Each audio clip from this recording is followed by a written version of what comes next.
Salve, salve, salve, salve, galera! Boa noite, Arthurzão! Arthur, um abraço, irmão, obrigado! Fala, galera! Me atrasei 10 minutinhos. Pô, o tempo de eu tomar uma chuveirada. Fala, Arthur! Saudade tua, brother! Galera, segue aí, professor Arthur Guerra, também professor de Direito Constitucional, colega de longa data. Salve, salve, boa noite, moçada. Vamos mais um pouquinho de Eric Clapton. Esperando a galera entrar aí. Mais meio minuto.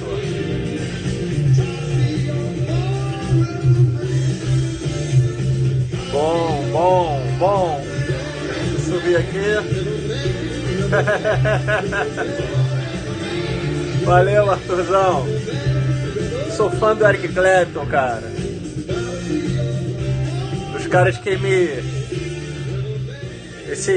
o Eric Clapton, né, é um dos caras que, na época que a gente é mais jovem, assim, eu era, né, mais jovem, faz muito tempo, né, mas me incentivou a aprender a tocar violão, assim, né, eu queria tocar as músicas dele e tal, então é um cara que eu curto pra caramba, toda a discografia dele, né, muito boa, me amarro. A pegada do som, né? Tem músicas incríveis, né? Mas é isso. Pessoal, vamos dar sequência aí. Falei que entraria às 11, entrei 11h10, me atrasei aí por conta... Tá chovendo aqui no Rio de Janeiro, então o trânsito fica mais difícil, enfim. E aí me atrasei um pouquinho, mas vamos junto aí, vamos bater papo em direito constitucional. Ontem falávamos de controle de constitucionalidade concentrado, falei da ação direta de inconstitucionalidade. Faltou a gente falar do finalzinho dos efeitos da decisão, né? Quero, antes de começar, agradecer aí todo mundo que está entrando, né? Rafael Cussa, um forte abraço, meu garoto, obrigado aí pelo carinho de sempre. A Luciene, boa noite. Giovana, pessoal, obrigado aí pelo carinho, obrigado aí pela força. Na verdade... Sempre bom, falei ontem aqui que ter mecanismos de troca de informação, né, digital, entrar ao vivo e ter tanta gente assim te assistindo a essa hora da noite para aprender direito constitucional. Uhul! Sou de uma época onde direito constitucional assustava criancinhas, era tipo assim, né, o professor de direito constitucional, né, ele era um cara assustador, né? E aí eu falava, que matéria você tá dando? É direito constitucional. Nossa, né, não tinha tadinho, né? Mas hoje não, hoje é a melhor matéria do mundo, na verdade, hoje se discute direito constitucional, né? Não, Arthur? Arthur também é dessa época, o direito constitucional era assustador, né? Mas, na verdade, hoje se discute direito constitucional em mesa de bar, festa de aniversário. Hoje todo mundo virou um pouquinho de constitucionalista, né? Então é bem legal isso, é bem legal. Eu acho muito legal. Antigamente você tratava de assuntos constitucionais, sobre direito constitucional em mesa de bar, nego falava, lá vem o cara aí chatão, né, falando desses negócios. Hoje não, hoje você vira, e aí, o que conta aí de novo sobre, né, direito constitucional, Supremo Tribunal Federal, tal, muito legal, muito legal. E hoje nós vamos então continuar falando sobre direito constitucional. Estou vendo aqui várias pessoas no Instagram me mandando palavras de incentivo, de carinho, eu sempre agradeço muito, é bem bacana, assim, a gente conseguir, né, transmitir, trocar ideias, trocar informações. Eu acho que a gente tem uma vida tão rápida aqui na Terra, né? A gente passa aí 80 anos, 90 anos e quando a gente vai embora, todos esses livros, né, tudo que a gente leu, se apaga, né, se perde. Tem um ditado africano muito bom que quando uma pessoa morre é como se uma biblioteca tivesse sido incendiada. E é um pouco isso mesmo, né? Então, quanto mais você lê e mais você conseguir compartilhar, trocar, construir, nesse período em que você está aqui, é muito bom. Para isso serve o conhecimento, né? Então vamos lá. Vamos bater papo aí. A gente falava ontem sobre controle de constitucionalidade e ficou faltando falar dos efeitos da ação direta de inconstitucionalidade. Os efeitos da ação direta de inconstitucionalidade, falamos dos atores da ação, falamos de quem pode propor, de quem figura como polo passivo, do advogado-geral da União, do procurador-geral da República, falamos do amicus curiae, todos os atores aí da ação direta de inconstitucionalidade, mas não deu tempo de a gente falar dos efeitos. Já tínhamos lá estourado nosso tempo, né, prometido que ficaria por aqui. E a gente deixou para hoje, agora para esse início, a gente bater papo dos efeitos da ação direta. A ação direta de inconstitucionalidade, né, galera? Ela tem efeitos erga omnes e vinculantes. Isso está lá no artigo 102, parágrafo 2º do texto constitucional. A questão é, uma coisa são os efeitos erga omnes, a outra coisa é o efeito vinculante. O efeito vinculante é um efeito processual. Vincula quem? Vincula os demais órgãos do Poder Judiciário. Então, o juiz e os juízes e os tribunais estão vinculados àquela decisão.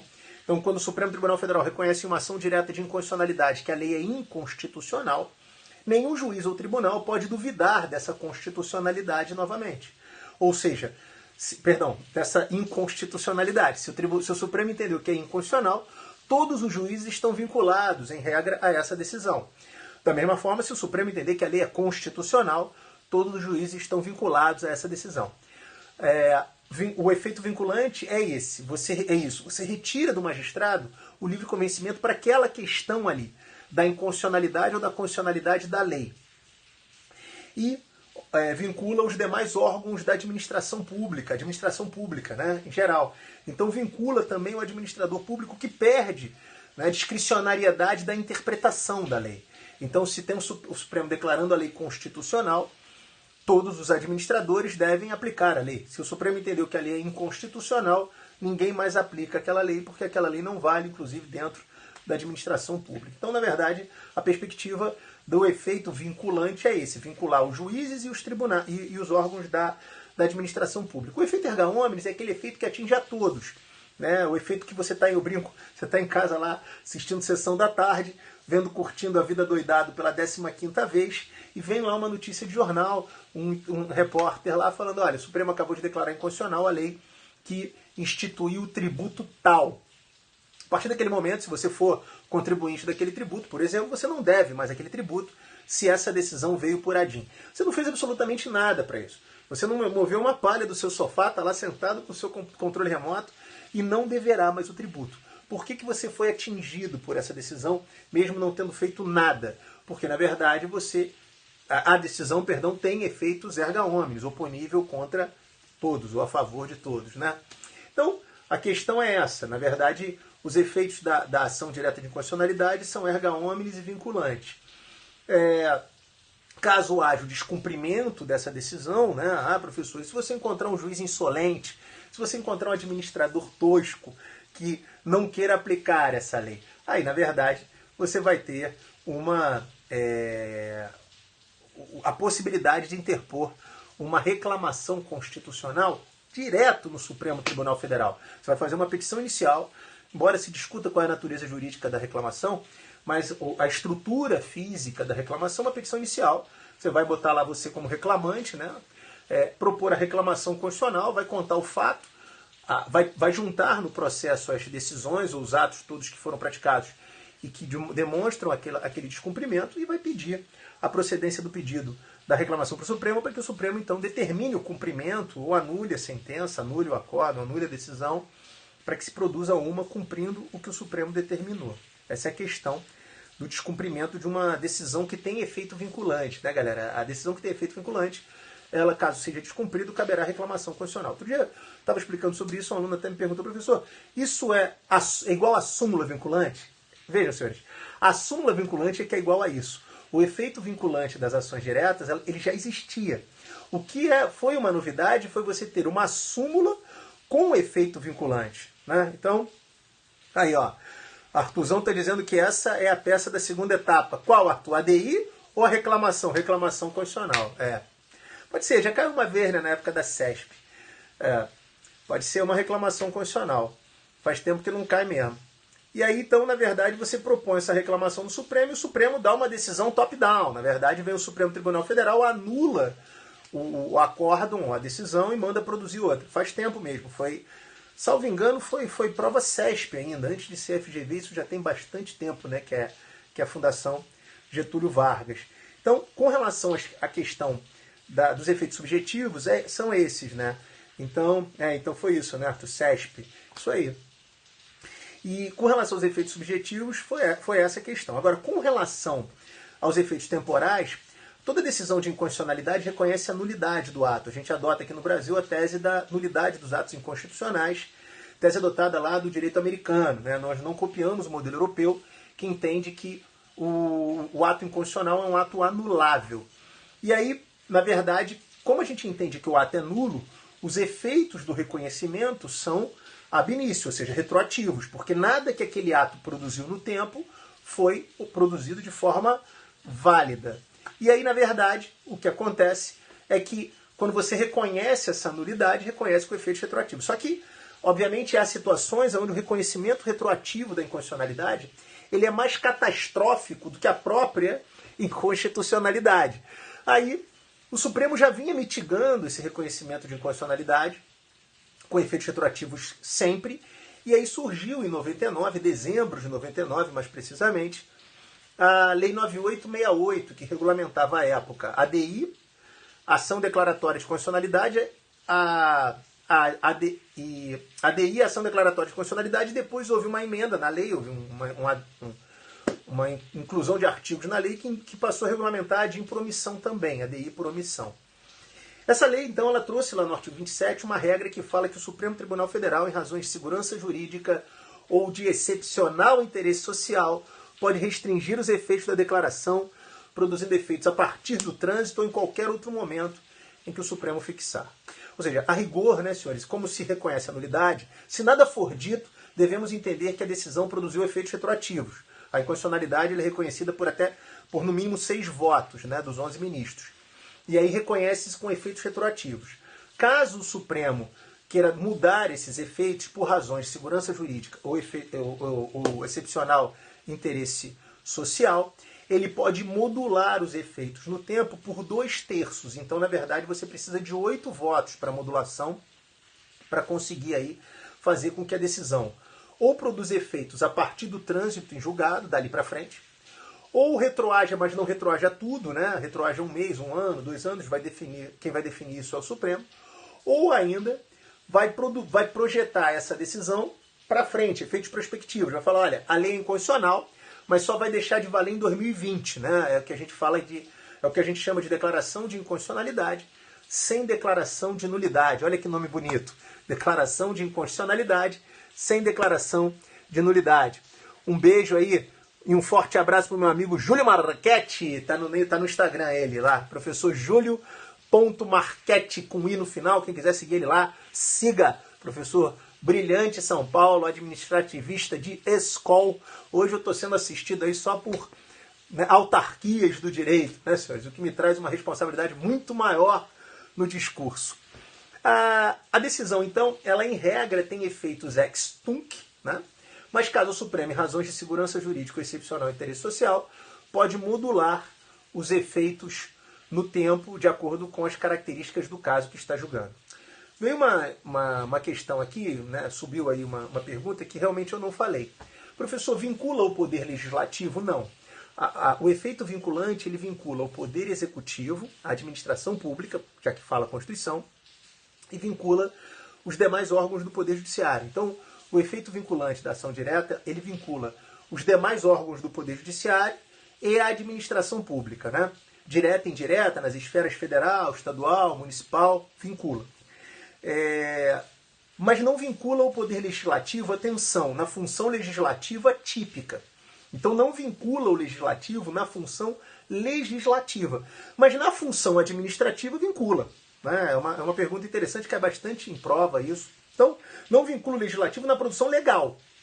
Então, caso venha, professor, dá um exemplo aí. Vem lá uma súmula vinculante e fala o artigo tal da lei tal é inconstitucional. O artigo 18 da lei 11.500 é inconstitucional. Então, o que o Supremo está dizendo em súmula vinculante? Que a redação do artigo 18 é inconstitucional, aquela redação viola a Constituição. Nada impede que o legislador produza a lei 15.000, uma nova lei, não mais a lei 11.000, mas uma lei nova, 15.000, que tenha entre os seus artigos a mesma redação. Então, e quanto a isso, não cabe reclamação. Então, na verdade, o Supremo Tribunal Federal, ele não vincula o poder legislativo na função legislativa típica. Vincula o poder executivo e a administração pública. Agora, vincula o poder legislativo na função administrativa atípica? Vincula.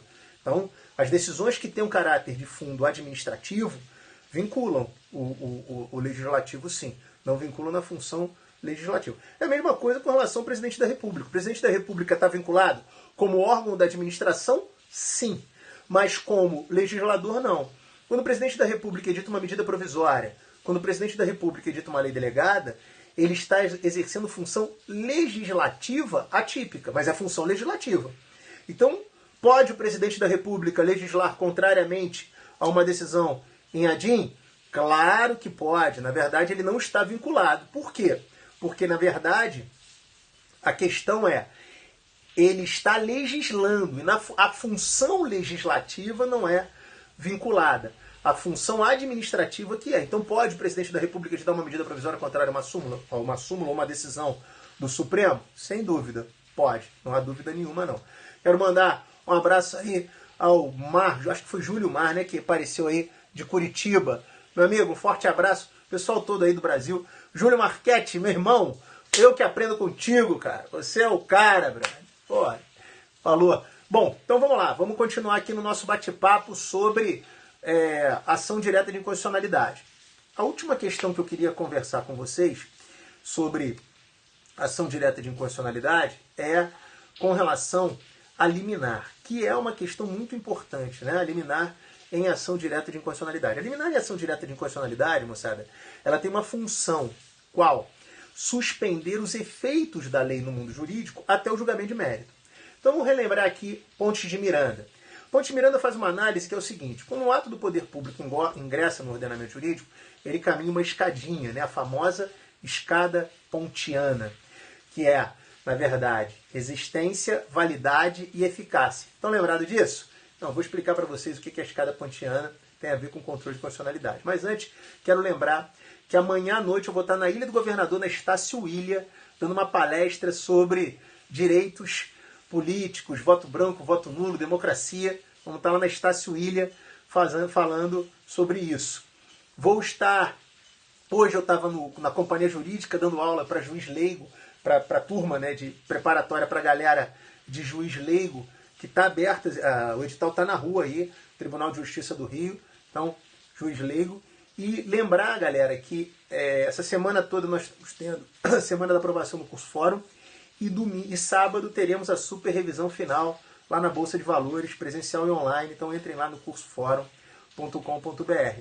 E uma coisa que eu queria falar com vocês é com relação à turma do TRT, que está tendo a tarde presencial no curso fórum, turma do TRT, Tribunal Regional do Trabalho, e online também, né? Online, obviamente, a qualquer hora, mas TRT, a parte da tarde, analista, oficial de justiça, e na parte da tarde presencial e online. E uma outra questão que eu queria falar com vocês é que na primeira semana de maio eu vou estar em Belo Horizonte no Supremo Concurso falando sobre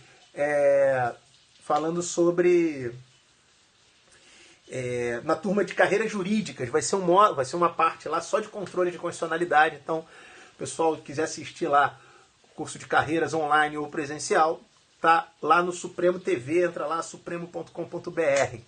Falou? Bom, dados os recados paroquiais. Poxa vida, eu esqueci de trazer o livro do Bruno Zampier.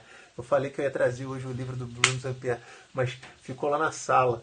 Eu esqueço que eu estou lendo o livro, está lá em cima da minha mesa lá, e aí da sala, e aí da minha casa, né? E aí eu não vou sair daqui para ir lá pegar, mas na verdade amanhã eu vou tentar lembrar que eu quero falar do livro do Bruno, que é muito bom, do Zampier, sobre patrimônio digital. Pessoal, a questão é a seguinte, vamos voltar aqui para o controle. A liminar, então, vamos lembrar da escada pontiana. Existência, validade e eficácia. De novo, existência, validade e eficácia. Mais uma vez, existência, validade e eficácia. A norma existe quando ela é publicada em Diário Oficial. Até então, ela é um projeto de lei. Então, a norma existe quando ela é publicada no Diário Oficial. Se ela existe, eu vou analisar o próximo passo, que é a validade. A validade está ligada à sua compatibilidade com o texto constitucional. Então, se a norma existe e está de acordo com a Constituição, ela existe e é válida. Se ela existe e está em desacordo com o texto constitucional, ela existe e é nula. Repito, o Brasil entende pela nulidade dos atos inconstitucionais. Beleza? E o último ato é a produção de efeitos da norma, a eficácia, a capacidade dessa norma produzir efeitos no mundo jurídico. Quando eu ajuizo uma ação direta de inconstitucionalidade, o que eu quero, na verdade, existência, validade e eficácia. O primeiro plano é existência, segundo plano é validade, terceiro plano é eficácia. Na verdade, quando eu ajuizo uma ação direta de inconstitucionalidade, eu estou tratando da validade da norma. O que eu quero é declarar ela inconstitucional. Então, o que eu estou discutindo quando eu discuto a questão da constitucionalidade? Estou discutindo a validade da norma. Obviamente, se eu declará-la inválida, eu não consigo subir para o próximo degrau, que é a produção de efeitos. Então, quando eu declaro a lei inconstitucional, eu declaro inválida e acaba a produção de efeitos dela no mundo jurídico, né? Agora, até a declaração de nulidade no mérito, a lei está no ordenamento jurídico. E toda norma ingressa no ordenamento jurídico, pessoal, presumivelmente constitucional. Então, toda norma é revestida pela presunção de constitucionalidade. Até que se prove o contrário, nós, intérpretes, devemos presumir a lei o quê? Constitucional. Pois bem, e aí, enquanto a ação direta de inconstitucionalidade caminha, enquanto a ação direta de inconstitucionalidade tramita, a lei vale. Então, aonde entra a liminar na ação direta de inconstitucionalidade? A liminar entra para suspender a eficácia, a capacidade de produção de efeitos da norma, até que eu julgue a validade do ato. Então, havendo uma liminar em ação direta de inconstitucionalidade, a lei para de produzir efeitos no mundo jurídico. A lei fica com seus efeitos suspensos no mundo jurídico e aguardando o julgamento de mérito. Se no mérito for reconhecida a inconstitucionalidade, bacana, perfeito. A lei foi suspensa porque a lei, pela liminar, lá na frente declarou inconstitucional com efeitos ex tunc, está tudo certo. Agora, se eventualmente a lei for constitucional, declarada constitucional, se, por exemplo, durante aquele período em que a lei estava suspensa, você tinha que pagar um tributo e não pagou, porque a cobrança desse tributo e a exação em si estava suspensa pela liminar, na verdade, com a decisão, com efeitos ex tunc, o tributo é devido. Então, aquele período que estava com a liminar, mas a lei veio a ser declarada constitucional, você passa a dever novamente o valor que você eventualmente não pagou, no caso especificamente tributário, que é o exemplo que eu estou construindo aqui para ilustrar a questão. Então, a liminar ela atinge a eficácia da lei até o término do julgamento, porque o término do julgamento vai tratar do quê? Especificamente de validade. Então, só para recapitular o que eu falei aqui, para a gente fechar hoje a nossa live, que já está caminhando aí para mais de 20 minutos. Vamos então fechar nossa live aqui falando dos efeitos da ADIM. A ação direta de inconstitucionalidade, ela tem efeitos ex tunc, porque reconhece a nulidade. Só que em casos de segurança jurídica excepcional e interesse social, o Supremo pode restringir os efeitos da declaração e decidir que ela só tem eficácia a partir do trânsito em julgado ou em qualquer outro momento em que o Supremo fixar. Então, em caso de segurança jurídica excepcional e interesse social, o Supremo, por 2/3 dos votos, ou seja, 8 votos, pode modular os efeitos no tempo. Agora, para isso, repito, tem que ter 8 votos. Para declarar inconstitucional, bastam 6, maioria, são 11 ministros. Para modular, 2/3, 8 votos. Essa, então, é a ideia dos efeitos temporais. Com relação aos efeitos subjetivos, os efeitos, em regra, são erga omnes e vinculantes. Vinculam os demais órgãos do Poder Judiciário e a administração pública. Não vincula o Poder Legislativo na função típica, mas vincula o Poder Legislativo na função atípica, administrativa. Não vincula o Presidente da República na edição de medidas provisórias, nem na ação, na lei delegada, porque nesse caso o Presidente estará legislando. Então foi isso que conversamos aqui sobre os efeitos da ação direta de inconstitucionalidade. Com relação à liminar, a liminar ela suspende a eficácia da norma, os efeitos da norma no mundo jurídico, até o julgamento de mérito. O julgamento de mérito vai decidir se a lei é válida, constitucional, ou inválida, nula. Até o Supremo decidir o mérito, a lei sem a liminar vale. Com a liminar, não vale, não vale. Fica com seus efeitos suspensos, aguardando o término da ação. Falou, galera? Então é isso. Quem for fazer constitucional né? Lembrando aqui da minha segunda fase em Direito Constitucional no curso Fórum Presencial, quarta-feira depois da prova. A gente vai dar uma aula inaugural lá, uma aula importante, que eu vou falar um pouquinho da prova, do edital. E aí, quem for fazer constitucional, estaremos juntos lá quarta-feira, depois da prova de domingo agora. Então, espero a galera de constitucional comigo lá. Tá bom? Moçada, um beijo no coração de vocês. Obrigado aí pelas palavras de carinho. Tô né? Boa noite, pessoal do Brasil aí que me mandou mensagem, fico feliz. Estou precisando estudar o dia todo. Eu também tô. Na verdade, estamos todos, né? Semana que vem estaremos juntos, se Deus quiser. Isso aí. Então, pessoal, é isso. Falou? Beijão a todos vocês. Deixa eu ver se eu consigo, se meu computador morreu aqui. Ih, meu computador desligou. Queria terminar com um pouco mais de Eric Clapton, mas amanhã tem mais, tá? Amanhã eu prometo mudar a trilha sonora. Eu entrei ontem com Eric Clapton, entrei hoje com Eric Clapton. Deixa eu ver se eu consigo terminar com Eric Clapton aqui com vocês. Consigo. Forever Man é o nome dessa música que eu acho muito top, inclusive a letra. E a pegada, ó. Ó a pegada do baixão.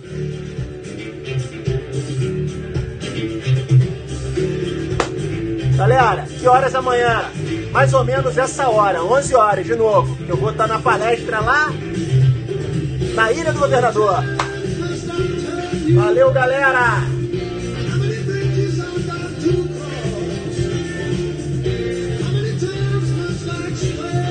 Também adoro, Andresa.